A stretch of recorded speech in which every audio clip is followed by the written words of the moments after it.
بسم الله الرحمن الرحیم۔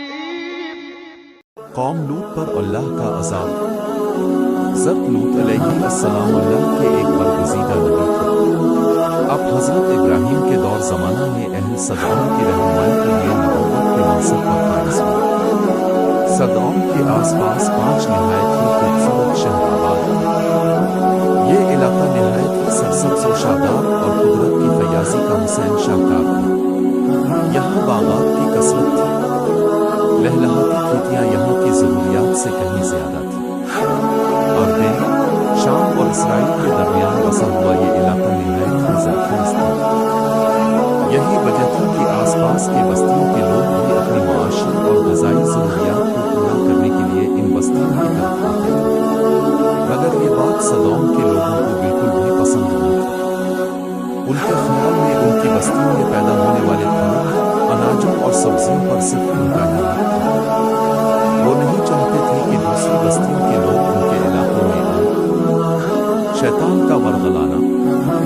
ایک دن صدعون کے لوگ اس بات پر غور و فکر کر رہے تھے کہ باہر سے آنے والے لوگوں کو یہاں آنے سے آخر کیسے روکا جائے کہ ابلیس ایک بزرگ کی شکل میں ان کے محفل میں آیا اور کہا، اگر تم ان سے پیچھا چھڑانا چاہتے ہو تو میرے کہنے پر عمل کرو۔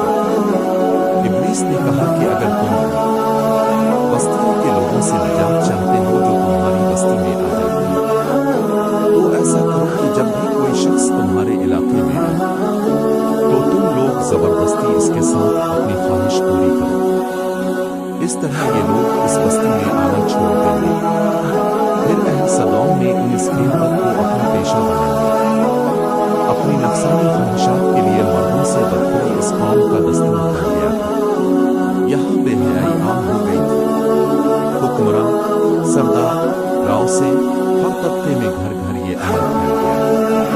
بھری محفل میں یہ لوگ اس فحاشی کے کام کو کر کے خوش ہوتے تھے۔ علماء میں لکھا ہے کہ اہل صدعون اپنی روزمرہ کی زندگی میں سخت ظالم، دھوکے باز اور بد معاملہ تھے۔ کوئی مسافر ان کے علاقے سے باخیریت نہ گزر سکتا تھا، کوئی غریب ان کی بستیوں سے روٹی کا ایک ٹکڑا نہ پا سکتا تھا۔ بارہا ایسا ہوتا تھا کہ باہر کا آدمی ان کے علاقے میں پہنچ کر فاقوں سے مر جاتا اور یہ اس کے کپڑے اتار کر اس کی لاش کو پرانا دفن کر دیتے۔ توحید کی دعوت۔ حضرت لوط علیہ السلام نے انہیں توحید کی دعوت دی اور بدکاری کی۔ اس گھناؤنے عمل سے توبہ کرنے کا حکم دیا۔ حضرت لوط علیہ السلام نے کہا، تم بے حیائی کیوں کرتے ہو؟ کیا تم عورتوں کو چھوڑ کر لذت حاصل کرو کے لیے مرد کی طرف مائل ہوتے ہو؟ حقیقت یہ ہے کہ تم احمق لوگ ہو۔ حضرت لوط اہل صدعون کو دن رات واعظ و نصیحت کیا کرتے، لیکن قوم لوط پر اس کا کوئی اثر نہ ہوتا، بلکہ وہ بہت فخریہ انداز میں یہ کام کرتے تھے۔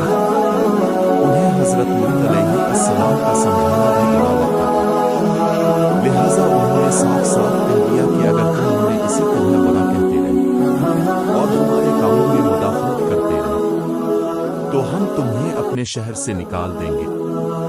حضرت لوط علیہ السلام نے نصیحت و تبلیغ کا سلسلہ جاری رکھا۔ عذاب الہی کا مطالبہ۔ لہٰذا ایک دن اہل صدعون نے خود ہی عذاب الہی کا مطالبہ کر دیا۔ اللہ تعالیٰ نے اب تک ان کے اس بدترین فحاشی اور بدکاری کو ڈھیل دے رکھی تھی، لیکن جب انہوں نے حضرت لوط علیہ السلام سے ایک دن کہا کہ اگر تم سچے ہو تو ہم پر عذاب لے آؤ، لہٰذا ان پر عذاب الہی کا فیصلہ ہو گیا۔ اللہ نے اپنے خاص فرشتوں کو دنیا کی طرف روانہ کر دیا۔ پھر یہ فرشتے حضرت لوط علیہ السلام کے گھر تشریف لے آئے۔ حضرت لوط علیہ السلام نے جب ان خوبصورت نوعور لڑکوں کو دیکھا تو سخت گھبراہٹ اور پریشانی میں مبتلا ہو گئے۔ انہیں یہ خطرہ محسوس ہوا کہ اگر ان کی قوم کے لوگوں نے انہیں دیکھ لیا تو نہ جانے وہ ان کے ساتھ کیا سلوک کریں گے۔ حضرت لوط علیہ السلام کی بیوی کا نام والا تھا۔ اس نے اب پر ایمان نہ لایا تھا اور وہ دراصل منافقہ تھی جو کافروں کے ساتھ تھی۔ لہٰذا اس نے جا کر اہل صدعون کو یہ خبر دے دی کہ لوط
منظر دیکھ رہے تھے جب انہوں نے حضرت لوط علیہ السلام کی بے بسی اور پریشانی کا یہ عالم دیکھا تو حقیقت سے پردہ اٹھاتے ہوئے یوں فرمایا، اے لوط، ہم تمہارے رب کے بھیجے ہوئے فرشتے ہیں، یہ لوگ ہرگز تم تک نہیں پہنچ سکیں گے، ابھی کچھ رات باقی ہے تو اپنے گھر والوں کو لے کر چل دو، تم میں سے کوئی شخص پیچھے موڑ کر نہ دیکھے۔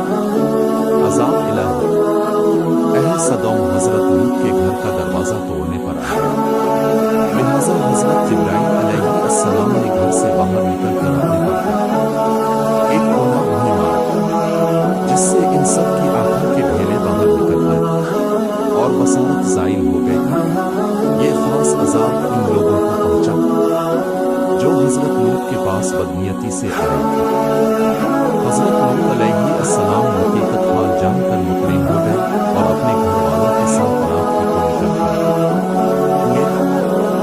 اس وقت ان کی بیوی بھی ان کے ساتھ تھی، لیکن کچھ دور جا کر وہ واپس اپنے قوم کی طرف پلٹ گئی اور قوم کے ساتھ جہنم رسید ہو گئی۔